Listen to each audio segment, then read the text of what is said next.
Start.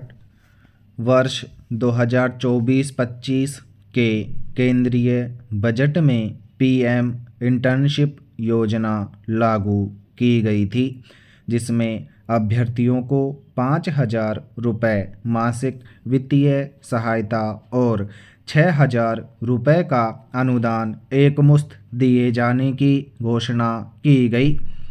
एक रपट के अनुसार 1.27 लाख अवसर के लिए 6,21,000 आवेदन मिले। स्टॉप। इस योजना में 5 वर्ष में 500 कंपनियों में करीब 1 करोड़ युवाओं को इंटर्नशिप सुनिश्चित की जाएगी। स्टॉप। इस योजना के तहत युवाओं को आर्थिक सहायता मिलेगी। स्टॉप। अनुभव भी प्राप्त होगा, जो आगे चलकर उनके लिए नौकरी का बड़ा आधार बन सकता है। स्टॉप। बेरोजगारों की वित्तीय सहायता से प्रतियोगिता के खर्चों की पूर्ति में भी मदद मिलेगी। स्टॉप। युवाओं के लिए यह एक अवसर है कि वे अपनी कौशलता को परिपक्व करें और भविष्य में होने वाली बड़ी परीक्षाओं के लिए खुद को तैयार करें। स्टॉप। इससे उनकी उम्मीदों को नए पंख मिलेंगे। स्टॉप। इस योजना से बेरोजगारी घटेगी और युवाओं में निराशा कम होगी। स्टॉप।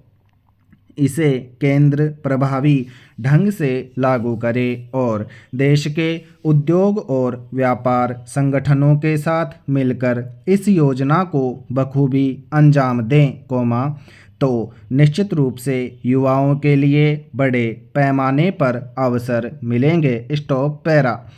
तरक्की के दावे और अधूरे सपने। कोई दो मत नहीं कि हम आज़ादी का शतकीय महोत्सव मनाते हुए विकसित राष्ट्र बनने को जो लक्ष्य साधे हुए हैं, उसे पूरा करने के लिए युद्ध स्तर पर कार्य जरूरी है। स्टॉप।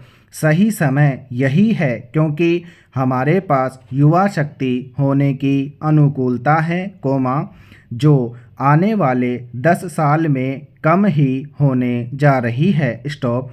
मगर जिस ढर्रे पर हम चल रहे हैं, उसके अनुसार तो हम अपने लक्ष्य से बहुत दूर हैं। स्टॉप।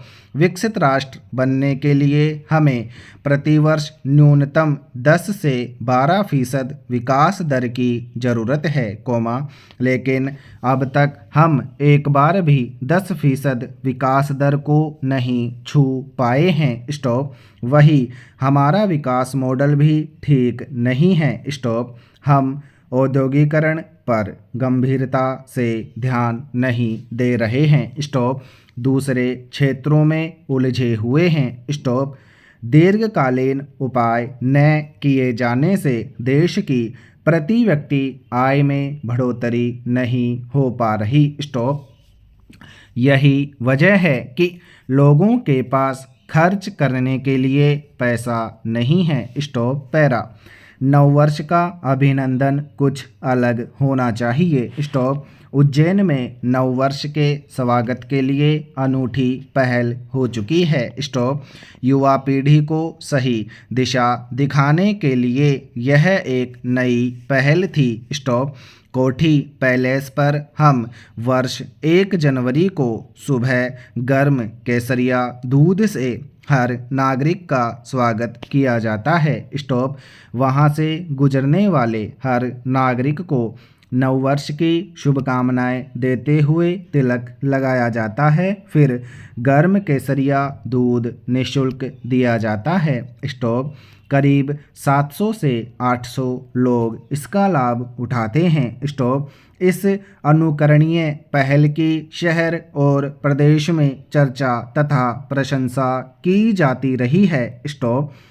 आयोजकों का उद्देश्य लोगों को प्रातः प्रकृति के बीच भ्रमण करने और नशाखोरी छोड़ने के लिए प्रेरित करना है। स्टॉप।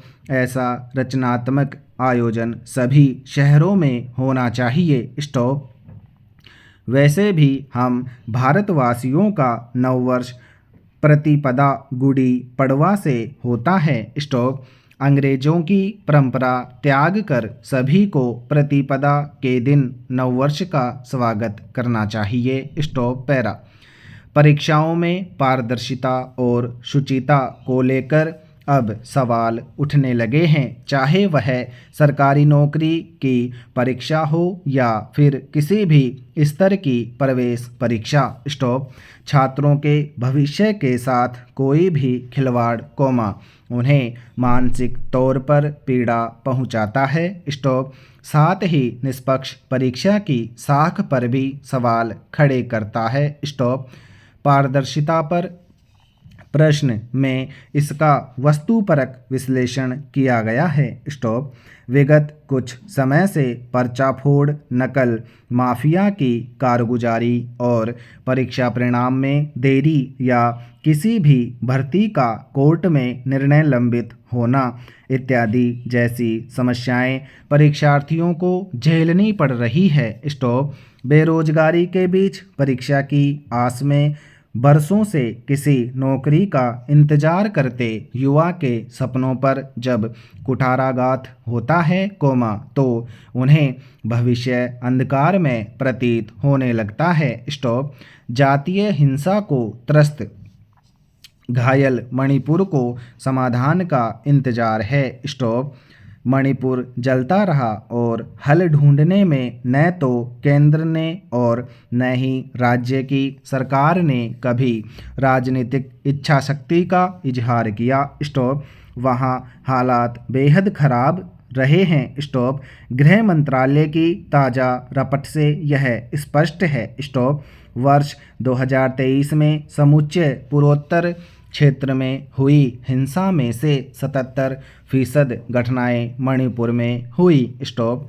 वहां बहुसंख्यक मैतेई और आदिवासी कुकी समुदाय के बीच जातीय हिंसा में सैकड़ों नागरिकों और सुरक्षाकर्मियों की जान गई। स्टॉप।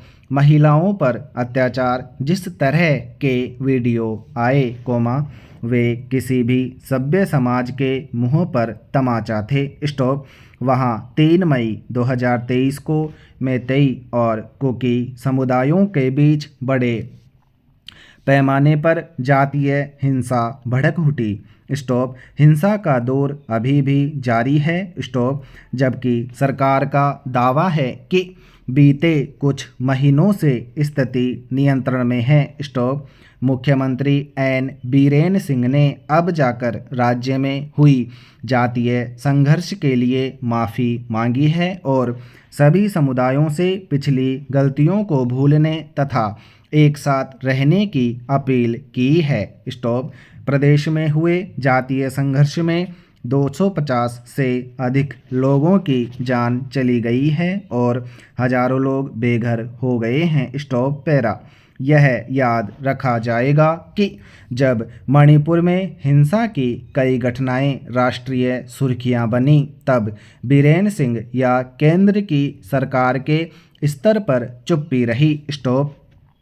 विपक्षी कांग्रेस तो अब तक यह सवाल पूछ रही है कि प्रधानमंत्री मणिपुर को लेकर चुप क्यों हैं।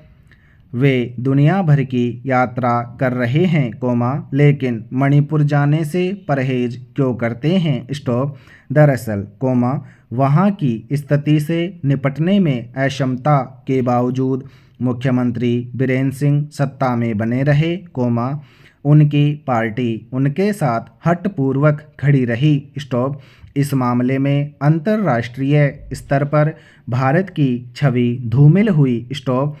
अब जबकि वहाँ का समाज बुरी तरह से बट गया और समरसता दूर की कौड़ी हो गई है बीरेन की मुश्किलें बढ़ गई हैं। स्टॉप। केंद्र सरकार ने वहाँ के लोगों को भरोसे में लिए बगैर 2 फैसले लिए जो विवादित रहे भारत म्यांमार सीमा पर बाड़ लगाना और मुक्त आवागमन व्यवस्था खत्म करना। स्टॉप। इन फैसलों का मणिपुर में कई आदिवासी संगठनों ने विरोध किया। Stop para. सर्वोच्च न्यायालय ने वहाँ की स्थिति पर स्वतः संज्ञान लेते हुए निगरानी और जांच समितियां गठित कर दी थीं। स्टॉप समाप्त।